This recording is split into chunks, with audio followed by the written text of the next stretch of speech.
Good afternoon and welcome to Aside Hot. My name is Sharon Chiku and I'm your host for the show.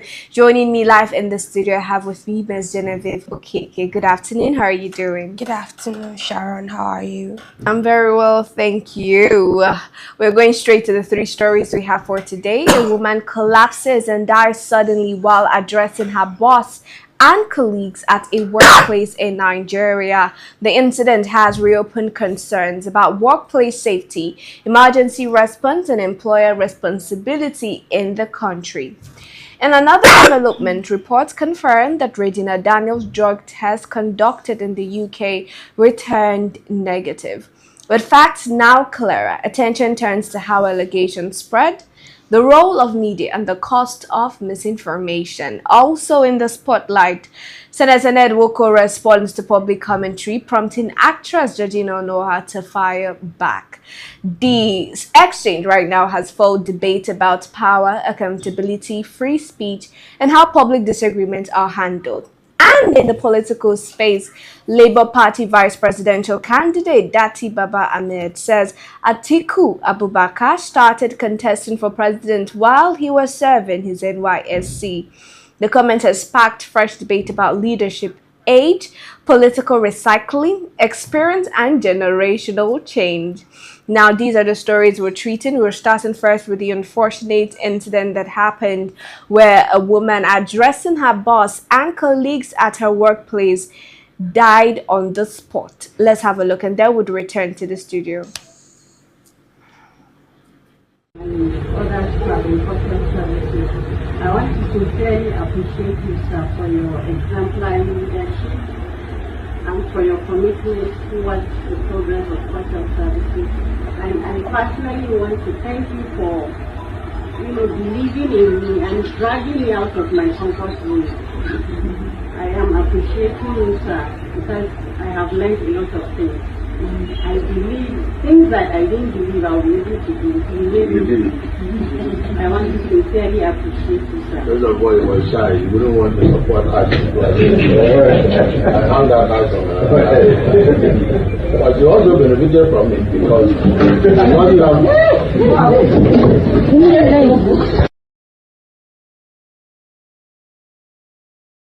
And what a way to just end it all. I mean, the fact that she was actively engaging in conversation with people, and the next minute she just went off like that. And I think that the bottom line of this particular news is what exactly happened. I mean, we don't have a full-on report as to what led to her death. She just died on the spot. What's your take, Jennifer?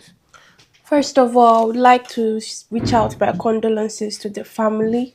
May her soul rest in peace. It's quite very unfortunate to end the tour of life just like that, unexpectedly. So may her soul rest in peace, and may the good Lord give her family the heart to forbear. Now, And others who have important services. I want to sincerely appreciate down you, from sir, cardiac for your arrest exemplary issues, maybe she has a heart issue that she's suffering from, and also I saw that emotional stress can lead to such Demise. yes, exactly. So when someone's emotionally stressed, it can actually lead to such demise, and so many other things to look at. So the thing here is we don't know actually what happened, but then we should also look at the aftermath, like quick advances, emergency advances that are being Yes. done. Like how fast were they able to recuperate her? Was anything done, or they just CPR. exactly what, or they just saw her fainted and started shouting? And that's one thing about the issues in, I don't want to specify, maybe in Nigeria, but most cases I tend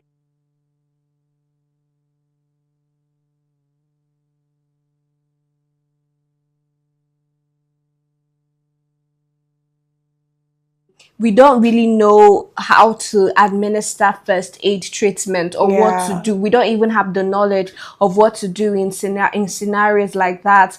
What you would see happening in an average situation or scenario is people bringing out their phones and or start shouting. videoing. The other day I saw a child convulsing and people were just gathered around that particular child instead of giving that child space to be able to breathe. But we just lack that knowledge as to how to administer care to people when they're in certain conditions, health conditions. Anyways, like you rightfully said, our condolences goes to her family for this tragic loss. And this, from what she was saying, she said that she was being given opportunity in public speaking, and she was starting to get out of her shell. To now meet death at that point is really, really sad to see, and we just commiserate with her family on that sad loss.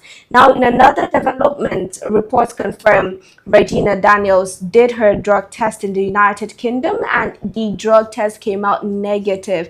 Let's take a look at the video and then return to the studio. Guys, so okay, I'm here at the hospital. I'm about to run my drug test. Angels, they all around me now. Or if you were positive for something, he would mark it, and then you were confirmed, but you're negative completely. Okay, so you have nothing to worry about. And then if they're giving you any problem, just give us a call back at this phone number. Okay? Thank you. Voice surrounds me like a shield. It is covering me from now.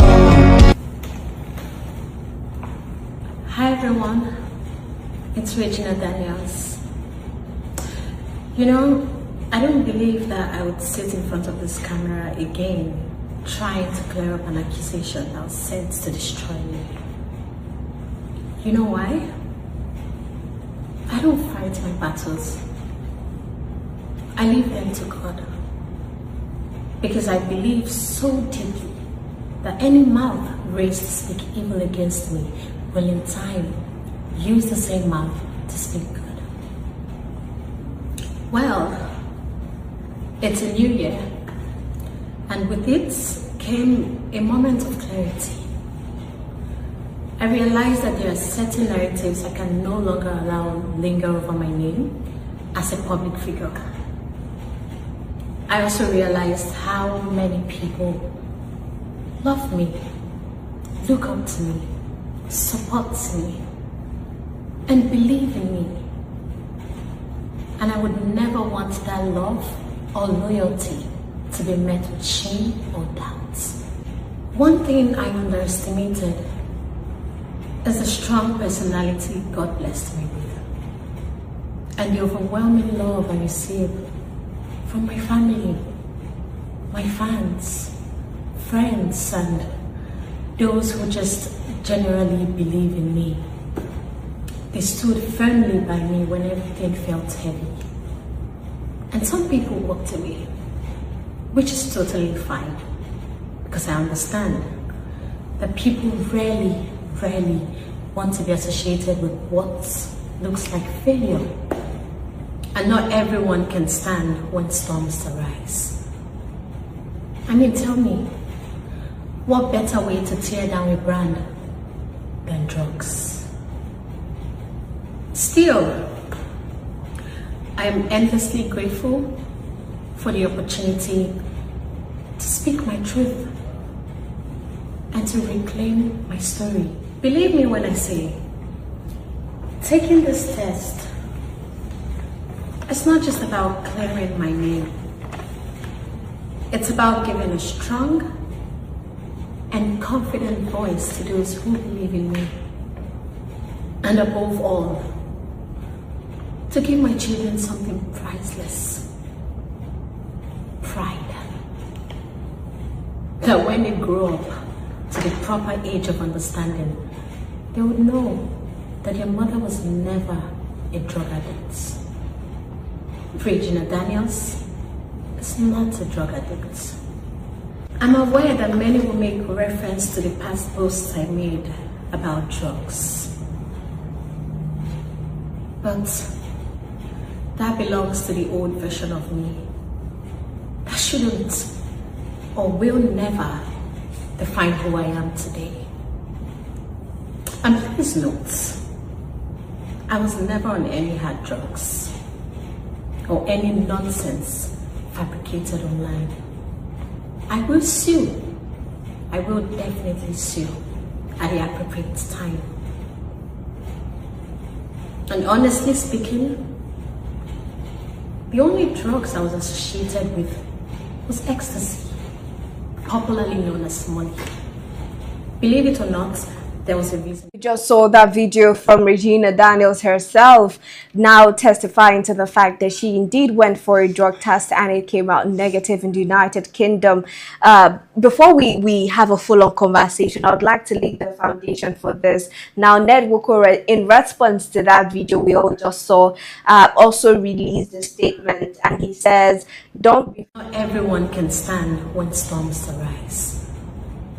Went as far as writing full paragraphs that because of time we might not be able to read out right now, but I'll just take up a little sentence, just something light from what he said. He says, "Temporary abstinence does not erase the underlying challenges that brought this situation to light. Recovery and accountability are not matters for social media."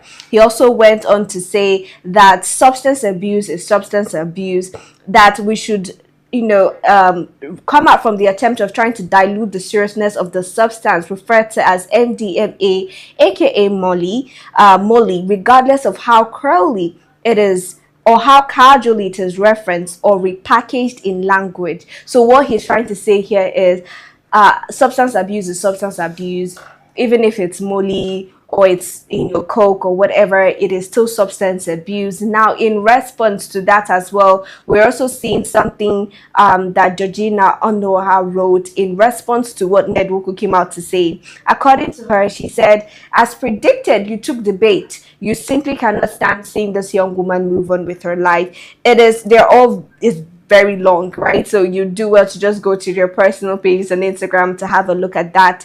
Now, I want us to now have the discussion. What do you make of this, Genevieve? Is Ned okay? Is he okay? Oh, wow. Like, what? How we are starting? Like, for crying out loud, you're an elderly person. Way elderly. I mean, his tagline, his nickname on social media is Papa Ned. Yeah, Papa Ned. So you are actually way old enough to be someone's grandpa.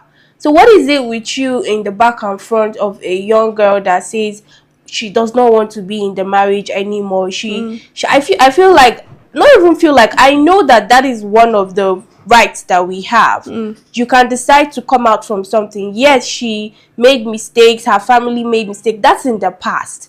You understand? We're talking about the now. Why are you going back and forth? Like, she actually went for a drug test and it proves that she's negative. What do you mean abstinence is? What he has time. And then I think it's also because he initially requested for the said drug test, that Regina runs a drug test, and what he's coming out to say that she did the drug test when she was clean. She had to take months to detoxify before running the test, and which does not it does not take anything away from what you were saying earlier about calling her a drug addict. That is a big lie, because when you check drug tests, things that involve drug tests, it can always be able to detect if someone is on drugs. Even if it takes a long time, it can still detect from your hair, your urine, the blood. They have different types of drug tests. They have the ones that involve with your blood, your urine, and even your body samples. So for her to go for drug test from a very, very, I heard that the place she did her drug test is a very, very, dignified medical lab, and they give her negative. That is enough. She should not come to validate herself or start validating. The result is speaking for her. And also saying from what Mr. Ned is saying, that she should have been registered in a rehab center. And I think, I don't know, but personally for you, do you think that this move that she did, going for this drug test, and making it public, do you think that was the best response to Ned Nwoko? I don't think it's a response to Ned Nwoko. I think it's a response to her herself and accountability and people that are looking up to her. It's like sharing a moment about yourself. We don't know what happened over the months before she went to take the drug test. All we know is that she has done the drug test. That is enough. Ned Nwoke saying that she should, I feel like that man just wants to lock her up, prevent her from seeing her kids till a certain number of years before they'll come out to say one cock and bull stories. Because what is all the back and forth? She has done a drug test. Let the young lady be. Like, is he? I'm in one of Georgina's write-up. I read where she said that Ned has someone up to Regina's. He has a daughter that is up to Regina's age, and she's happily married and everything. What is wrong with Ned? And he's celebrating that daughter's win. So, what is his problem exactly? Is it that he cannot deal with someone telling him no? He's still a child that cannot understand no, or I'm just trying to understand. You know, it's something also Georgina, the actress, wrote was that this is obsession, not love. Exactly. That's something that she wrote. And I think also personally, it's the fact that maybe his agenda to paint a narrative about Regina did not stick as he would have wanted it to. And you know what also helped Regina as well is the fact that she's been in the public limelight for a very long time, and people already have a soft spot for her. People already like her. She's a known celebrity in Nigeria. So just changing the narrative people have about her I think that was a challenge that Ned Nwoko did not see coming, even with the hard substance allegation against Regina. But, you know, saying something about this, I think Ned Nwoko is fighting a battle here and is about having the last word, having one up on Regina when it concerns this online battle. And I think it also has to do with the fact that he's a politician, the public image. He's just putting in so much effort to salvage that image, and then I think he does not know that he has crossed the line, right? You know, when there's the saying, when you're silent, even when fools are silent, they would even think you're wise at this point. So I think the too much responses, the too much attention is given to this matter. One can only imagine how their marriage must have looked like in the first place. And I think going forward, we don't want to hear, maybe this is something leading up to their court case, their divorce case in court, in order to get custody of their children, whatever. I think they should take this off social media already and go to the courts. Now we are going to another interesting story in the political space. Labour Party vice presidential candidate, former vice presidential candidate Datti Baba Ahmed says Atiku Abubakar started contesting for president while he was serving in NYSC, and now he's still contesting, and we should make way for a new generation of politicians. Anyways, let's have a look and then return to the studio. When I was doing my NYSC, Baba Atiku was an aspirant, and in 2018 we contested primaries together. In 2023 we contested again, I as a vice president elsewhere, when his vice president had left him. And for God's sake, in 2027 again. There is need for a new generation of Nigerian leaders, and they do exist. Like I said, a whole new generation are waiting for a new leader to lead them to a new party. There are good Nigerians. There are people capable of solving Nigerian problems. But they are discouraged by the expensive, difficult, treacherous system full of godfathers and bad promises to make. But there are good Nigerians who are looking for that leader to lead them to fix Nigeria's problems. Right. Thank you. So, Mr. Dele Momodu spoke. All right, we just saw that video from Datti Baba Ahmed saying, just recounting his experience in the political terrain and space. with that of Atiku Abubakar going as far as even calling him Baba Atiku, saying that he has been contesting for so long and should make way and room for the new generation to contest. Now, let me get your take, Genevieve, on that. Well, Atiku Abubakar's political line has been quite dynamic. I mean, from moving from different parties, you have when he moved from a whole lot of party, PDP, AC, and the rest of them. Now he's in ADC. So it's quite dynamic. I mean, it's going to make you beg you to reason. Is there something in the Asu Rock that he forgot? Oh wow! Because I mean, he was able to forgot something. yes, because he was able to rule as vice presidency twice. So what else? What's the rush? Why not allow somebody, especially dimming down to his age? I mean, his age is a retirement age. He's supposed to be at home resting. Just like what's his name? Datti said. Let the new generation come up. Nobody is saying he should not chase his dream, but sometimes some dreams need to be, kept. They need to die. Yeah.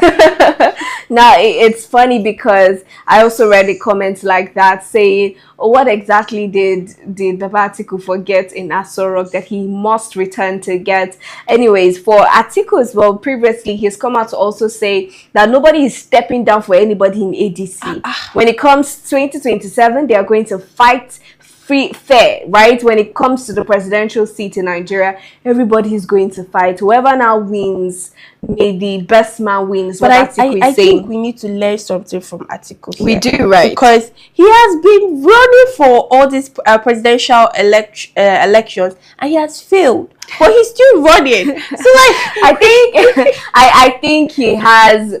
When we have a vision board every year, maybe for January you have your vision, but this is not to make mockery of him. It is just the consistency and how much he has been running, and even though he has failed consistently as well, that has not deterred him to keep trying. And maybe if he doesn't win come 2027, do you think there is something else Nigerians can give to Atiku to appreciate him for his efforts in running? Maybe he can take over Wiki's position. I mean, so that we can stop hearing about Wiki. Oh wow, becoming the FCT minister. Yes, I mean, I think that's up to a standard of level of close to the presidential position. But then again, I feel like despite their personal ambitions and their political ambitions, they should at least for once please look at the hearts of Nigerians, look at the benefits and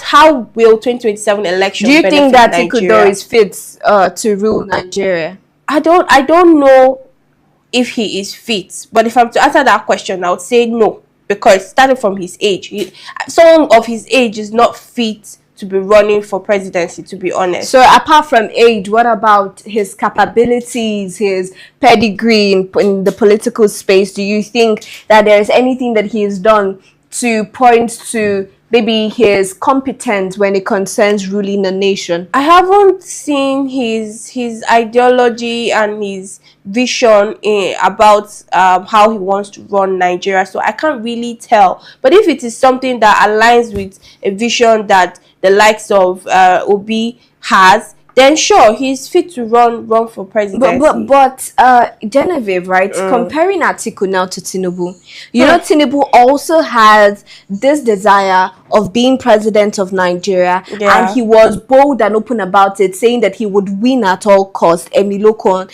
saying that it was his time, right? And we had this conversation in the morning. Tinubu ran and he won.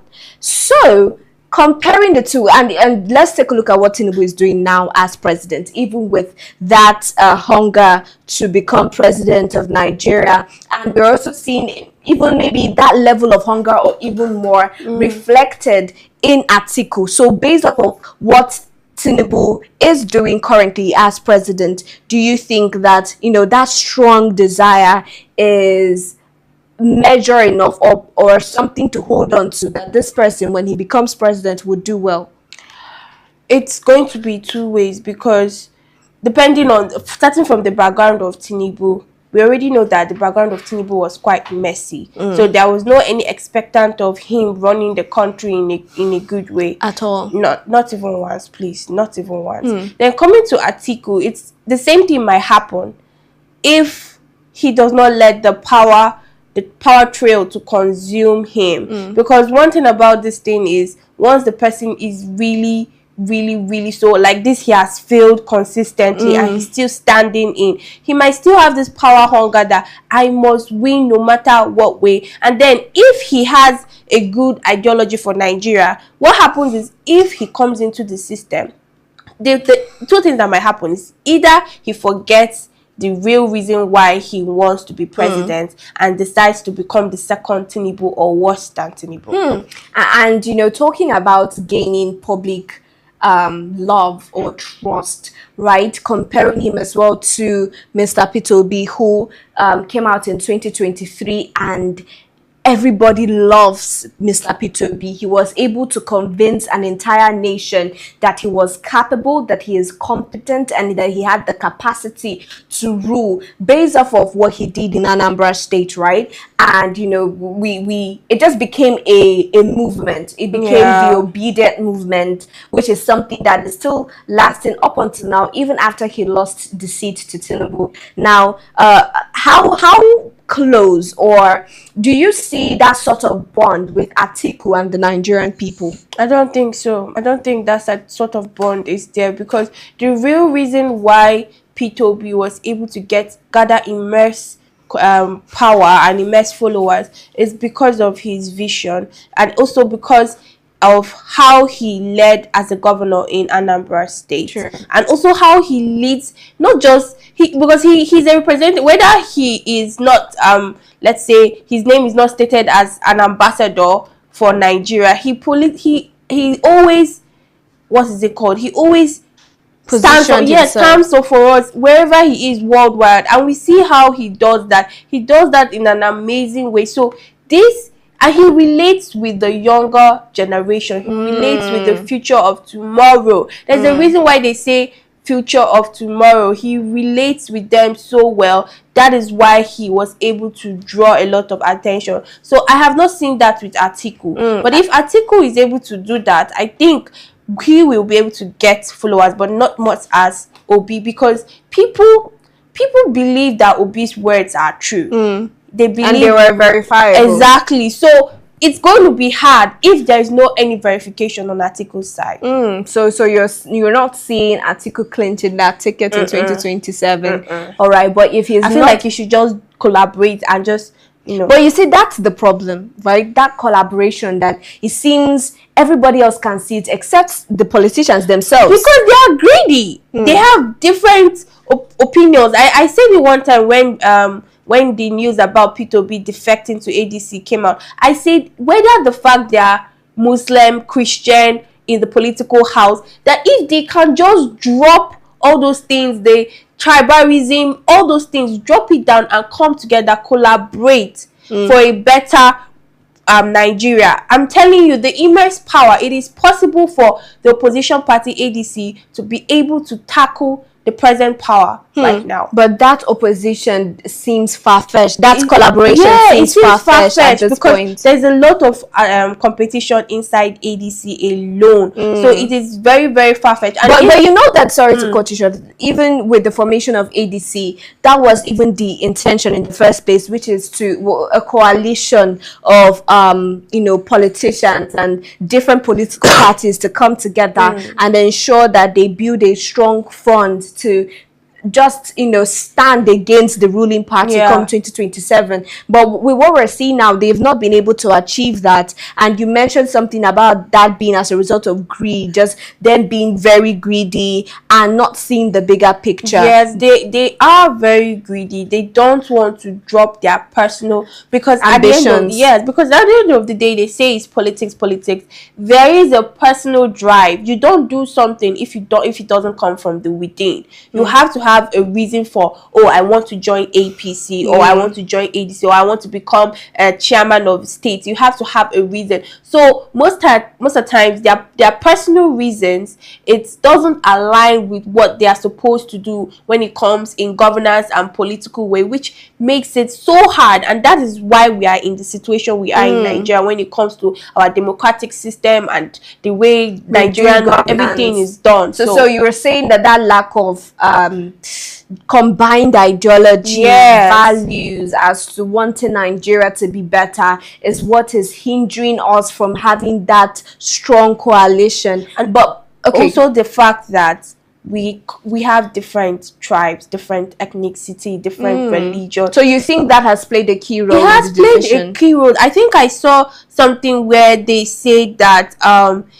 Atiku, he has unfinished business. Like, they wrote out reasons why he still wants to run for presidency. His unfinished business, his resistance, and then his northern representation. So there are some see him as a candidacy, as a bid to represent northern Nigerian interests. But we just had Buhari run or just finish his term for presidency. So what you're saying is that they think Atiku could have been or should have been a better candidacy from the north to represent the north in that regard. So these are the things that are pertaining to why there cannot be a collaboration between all these big prominent political parties. It's hard. And then going forward, do you ever see them coming to a round table to put their differences aside and agreeing to stand under one umbrella? For that to happen, it is possible, but for that to happen, there have to be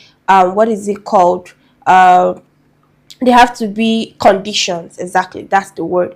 They might personally decide, okay, if they say, oh, if Atiku decides to step down and maybe give the honors to P2B, he might bring up a condition for doing that. This type of people, they are not willing to just, in their good heart or they're out of their there must be a compromise. There must be a compromise for them. They are, at the end of the day, they're still businessmen. And I think that is where we have a problem, that most of our politicians are businessmen and they just approach politics with the ideology of business and making it transactional. You give me, I give you. Exactly. It is not they don't have a service mindset. Oh, I'm here to give something. It has to be, give and take for them. And I would also agree that that is something that we have seen even from the past that has hindered us in having that united front and united stance when it comes to governance. But going forward, especially for someone like Atiku, do you also agree with some Nigerians who say that every time Atiku comes on the ballot box, he makes it one less Nigerian who should have been fit for that ticket? Yes, I support that. One less Nigerian who should have been fit for that ticket. I mean, he should narrow down and check. It's not like you've been the vice president for 2 times. What more are you looking for? What more? What is the if there is something to look forward to, tell us. Say it. I haven't seen him say, okay, this is my plan, exactly why I want to come back. You guys should say it. You're just saying, I feel like at the end of the day, like I said, it's about the personal interest. And it is going to be so hard for them to come together. And if perhaps they come together and join hands to overrule the present party, 2027 election will be what looking forward to. If not, if they don't do that, 2027 will be the doom and will be a joke. I think if we ever see that cohesion from our opposition politicians, it is going to be groundbreaking for Nigerian politics. But this is where we're going to call it a wrap on the show. Thank you so much, Genevieve Okeke, for joining me on the conversation today. And to our viewers, thank you as well. Do ensure to subscribe and follow us at Active Citizens. You can find me as well across all media, Charin and Mchuku. And you, Genevieve? You can always find me in the studio. All right, till we see you next week. Do have a good evening.